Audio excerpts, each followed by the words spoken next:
को बता चुका हूँ कि कैसे काम करता है और SMPS का भी मैंने 2 दिन पहले वीडियो डाली है, लिंक आपको डिस्क्रिप्शन में मिल जाएगा।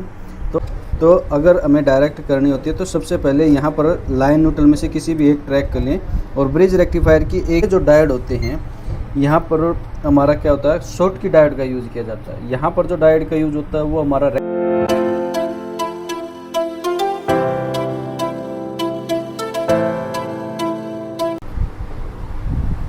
हेलो फ्रेंड्स, AVC इंस्टीट्यूट में आपका स्वागत है।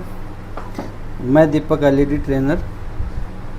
आज आपको LED टीवी के अंदर जो पावर सप्लाई है इसकी आपको थ्योरेटिकल वीडियो तो मैं बहुत सारी बना चुका हूँ, 2-3 वीडियो बना चुका हूँ, जिसमें EMI सेक्शन का मैं आपको बता चुका हूँ कि कैसे काम करता है और SMPS का भी मैंने 2 दिन पहले वीडियो डाली है, लिंक आपको डिस्क्रिप्शन में मिल जाएगा।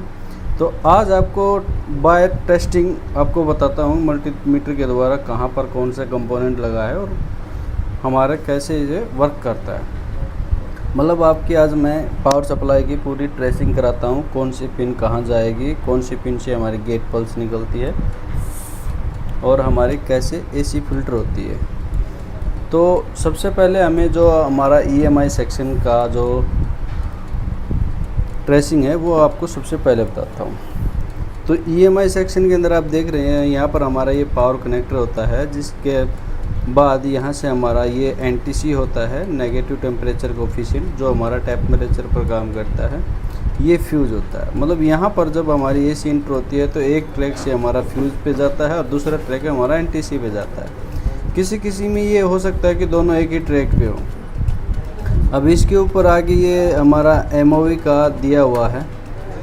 ये MOV देखो इसके अंदर दिया भी नहीं है, किसी में आपको दिया हुआ मिल जाएगा। तो ये एक ट्रैक हमारा या फ्यूज से होते हुए MOV की एक पिन पे आएगा और दूसरा ट्रैक हमारा NTC से होते हुए यहाँ आएगा। उसके बाद ये ट्रैक हमारा यहाँ पर इस पे आएगा कोयल पे, ये हमारी लाइन फिल्टर कोयल है। उसके अलावा यहाँ पर स्पाइक रजिस्टर भी होती है, ये इसके अंदर नहीं दी गई है। तो स्पाइक यहाँ से कोयल से होता हुआ ये हमारा कैपेसिटर है। ये जो कैपेसिटर है ये नॉन पोलराइज कैपेसिटर है, जिसके अंदर हमारे क्या होता है, रेडियो फ्रीक्वेंसी वगैरह को फिल्टर किया जाता है। क्योंकि जो हमारी जो इलेक्ट्रिसिटी की स्पीड होती है, जो इलेक्ट्रिसिटी हमारे वायर के थ्रू आ रही होती है, बह रही होती है उसके अंदर से, तो उसके साथ जो रेडियो फ्रीक्वेंसी भी है, उसके रास्ते में जो इलेक्ट्रॉन न्यूट्रॉन जो दौड़ते हैं वो भी इलेक्ट्रिसिटी के साथ चल पड़ते हैं। तो उनको फ़िल्टर करने के लिए नॉन पोलराइज कैपेसिटर लगाया जाता है। उसके बाद ये हमारा ब्रिज रेक्टिफायर होता है। ब्रिज रेक्टिफायर हमारा कई तरीके का होता है, जैसे कि अगर आप इस सप्लाई में देखेंगे तो ये सॉलिड ब्रिज रेक्टिफायर है, ये हमारा सॉलिड है और ये हमारा SMD है।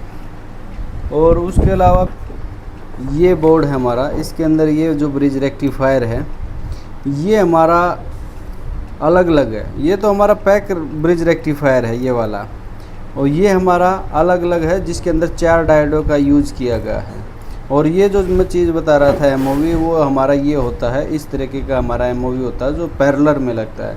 और ये हमारी 4 रजिस्टेंस होती है, स्पाइक रजिस्टेंस, जो हमारे एकदम से जो फ्लक्चुएट आता है AC के अंदर उसको कंट्रोल करती है। तो अगर हमें डायरेक्ट EMI सेक्शन की हमें टेस्टिंग करनी होती है, तो अगर हमें डायरेक्ट करनी होती है तो सबसे पहले यहाँ पर लाइन न्यूट्रल में से किसी भी एक ट्रैक कर लें और ब्रिज रेक्टिफायर की एक पिन पर बीप करके देखें। जैसे ये बीप कर रही है तो ये हमारा पूरा कंपोनेंट ओके है।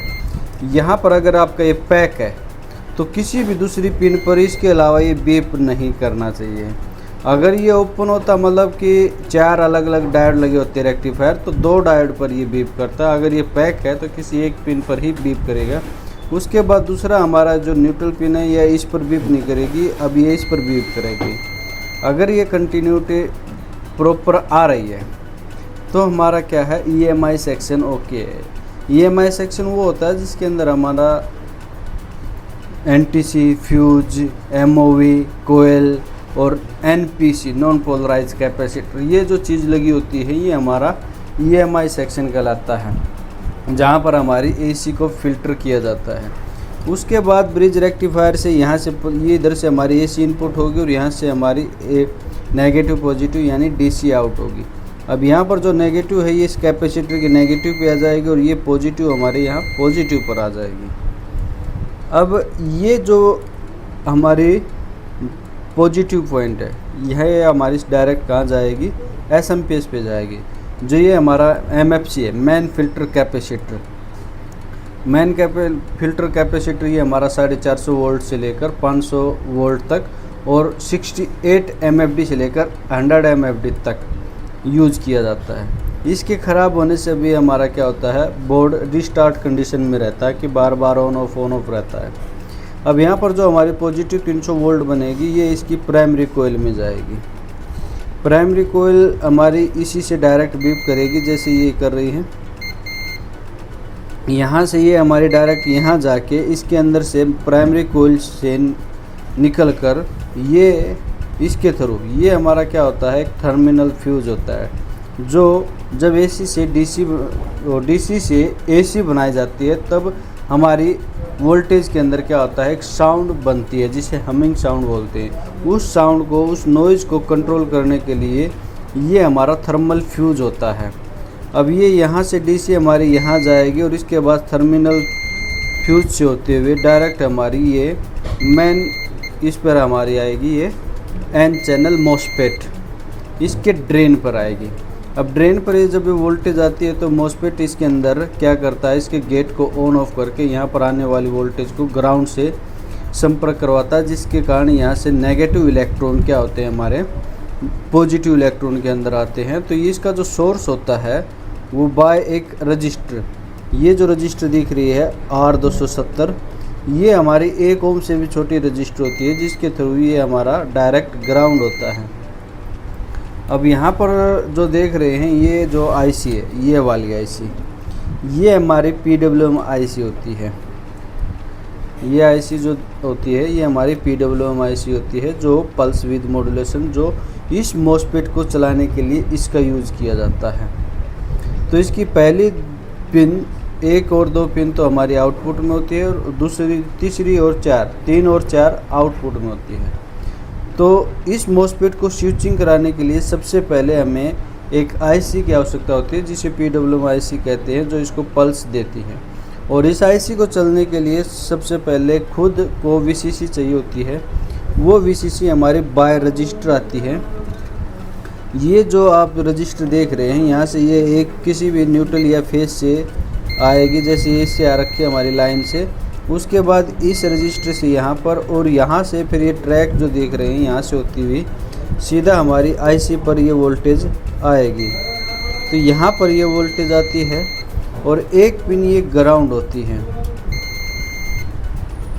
तो एसी से एक बार स्टार्टअप के लिए एक इलेक्ट्रॉन आता है। इस आईसी को यहाँ से इस रजिस्टर से हमारी क्या होता है, स्टार्टअप वोल्टेज मिलती है और इसकी एक पिन क्या होती है, यहाँ ग्राउंड होती है।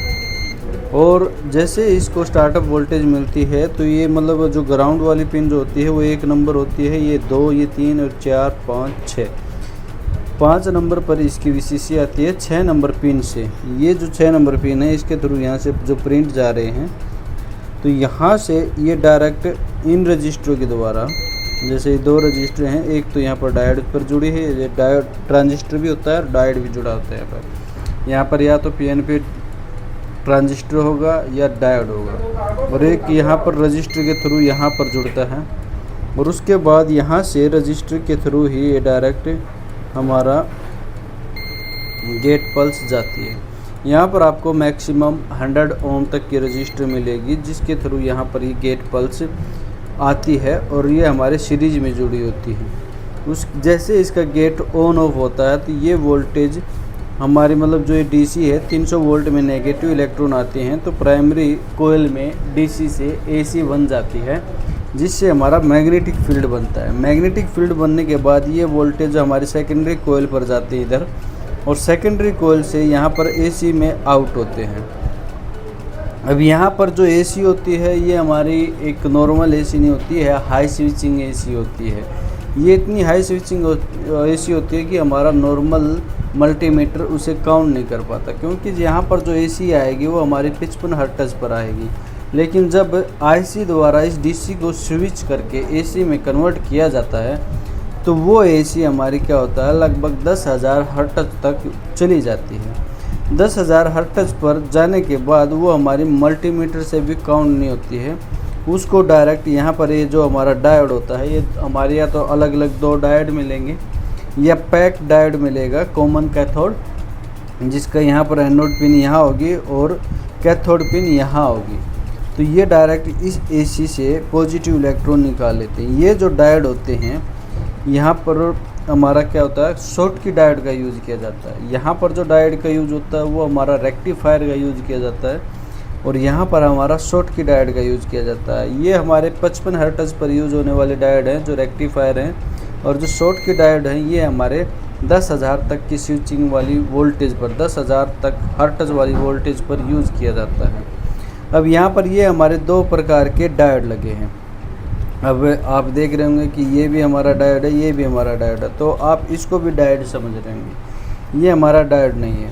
अब किसको, ये हमारा मॉसफेट है। अब ये जो कंपोनेंट लगे हुए हैं, इन कंपोनेंट को कैसे पहचाना जाता है, कैसे जाना जाता है कि ये डायोड है या मॉसफेट है, या फिर इनके चिन्ह क्या होते हैं, सिंबल क्या होते हैं, या फिर इनका क्या लेटर होता है, डिनोटिंग लेटर।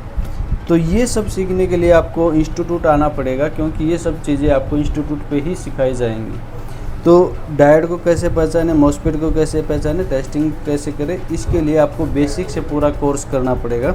तो आप जब भी अगर कोर्स करना चाहें तो आप स्क्रीन पर दिए गए नंबर पर कॉन्टैक्ट करके अपनी सीट बुक कर सकते हैं और कॉन्टैक्ट कर सकते हैं। तो यहाँ पर हमारे 2 डायोड लगे होते हैं। जो एक डायोड जो होता है हमारा बैकलाइट के लिए यूज़ होता है, और एक डायोड जो होता है वो हमारा ऑटो 12 वोल्ट के लिए यूज़ किया जाता है। इसी 12 वोल्ट्स के लिए यहाँ पर ये जो 2 पिन दिख रही हैं ये हमारा अपग्रेड पिन होती है, क्योंकि ये 12 वोल्ट यहाँ पर आकर इन पे भी हमारा पॉइंट होता है। कल को अगर हमारी सप्लाई ख़राब हो जाती है तो हम डायरेक्ट यहाँ हमारी डीसी मशीन से, डीसी टू डीसी मशीन जो होती है, सप्लाई जिसे बोलते हैं, उससे डायरेक्ट यहाँ अगर 12 वोल्ट दे के अगर इस बोर्ड को चलाएँगे तो ये बोर्ड हमारा स्टैंड बाई पर आकर ऑन हो जाएगा, जिससे हमें ये पता चल जाएगा कि हमारे पीछे पावर सप्लाई में फॉल्ट है, आगे नहीं है। तो यहाँ पर इसे सबसे पहले तो ये 12 वोल्ट हमारे बोर्ड में भी जाएगी, जिससे 5 वोल्ट बनेंगे, 3.3 बनेंगे, 1.2 बनेंगे। रैम वोल्टेज होती है, कोर वोल्टेज होती है, जीपीयू वोल्टेज होती है, या IR USB वोल्टेज होती है। वो आगे जाके वोल्टेज इसी 12 से ही बनेंगी। उससे पहले ये 12 वोल्ट हमारे बाय रजिस्टर यहाँ पर भी जाते हैं, क्योंकि यहाँ पर जो ये ऑटो कपलर लगा हुआ है ये 12 वोल्ट का फीडबैक देता है। अब जब ये 12 वोल्ट हमारी प्रॉपर बनी होती है तो यहाँ पर इस रजिस्टर के थ्रू, इस रजिस्टर से आगे ये इसकी 1 नंबर पिन पर जाते हैं, और 2 नंबर पिन पर ये हमारी TL431 द्वारा जुड़ी होती है, जो कि ये हमारी, ये तो रेफरेंस पिन होती है, ग्राउंड होती है। इस पिन से ये हमारी पिन जुड़ी होती है। ये पिन जो होती है ये हमारी ग्राउंड होती है, ये पिन हमारी ग्राउंड होती है, और इस पर हमारा 2.4 आता है। ये यहाँ पर 2-3 जो रजिस्टर लगी हुई हैं 12 वोल्ट का वोल्टेज डिवाइडर बनाकर 2.4 वोल्ट बनाकर इस TL431 IC को वोल्टेज देते हैं। उसके बाद ये हमारी 3, इसका 4 नंबर पिन तो ग्राउंड होगा, ये 4 नंबर नहीं 3 नंबर ग्राउंड होगा, और 4 नंबर से ये यहाँ पर हमारी इस पिन पर 2 नंबर पिन पर फीडबैक देगी। ये ऑटो कपलर द्वारा बताया जाएगा कि आउटपुट में वोल्टेज हमारी प्रॉपर बन रही है कि नहीं बन रही है। ये कैसे बनाया जाता है इसकी मैं थ्योरेटिकल वीडियो भी बना चुका हूँ, तो वो आप देख सकते हैं। तो ये जैसे ही फीडबैक देगा तो ये क्या करेगी, अगर फीडबैक के अनुसार वोल्टेज कम है तो ये ऐसी स्विच को ज़्यादा करके मॉसफेट को स्पीड बढ़ा देगी, जिससे स्विचिंग ज़्यादा हो जाने के बाद DC से AC हाई स्विचिंग हो जाएगी। अगर वोल्टेज कम ज़्यादा होंगी तो ये क्या करेगी, स्विच को कम कर देगी, जिससे मैग्नेटिक फील्ड कम हो जाएगा, जिससे आउटपुट 12 हमारी प्रॉपर रहती है। तो इस प्रकार से हमारी ये ट्रेसिंग होती है। इसके अलावा और भी चीज़ होती हैं। यहाँ पर इसके अंदर 2 कोयल होती हैं, जो एक तो हमारी पॉजिटिव से बीप करती है, और एक कोयल और होती है जो नेगेटिव से बीप करती है। इसको ऑक्सिलरी कोयल बोला जाता है। इस ऑक्सिलरी कोयल से बाय रजिस्टर ये 2 से 4-5 ओम की होती है, मैक्सिमम 10 ओम की होगी। उसके बाद ये डायोड पर जाएगी, डायोड से डीसी बनकर इस कैपेसिटर पर स्टोर होगी और वापस इस आईसी को कंटिन्यू वोल्टेज देगी। जो यहाँ पर ये इस आईसी को कंटिन्यू वोल्टेज मिलेगी, जिससे ये कंटिन्यू स्विचिंग करती रहेगी। यहाँ से जो वोल्टेज आती है ये सिर्फ ओनली स्टार्टअप वोल्टेज आती है। और इस डायोड का यूज प्रोटेक्शन के लिए यूज़ किया जाता है, क्योंकि जब डीसी से एसी बनती है तो इस साइड भी ये उस एसी को डीसी में करने के लिए यूज़ किया जाता है रिवर्स बायस में। तो इस प्रकार एक हमारा एसएमपीएस वर्क करता है। और आपको इसी प्रकार से अगर और क्लास चाहिए तो आप कमेंट करके बताएं आपको किस तरह की क्लास चाहिए। थैंक यू, धन्यवाद।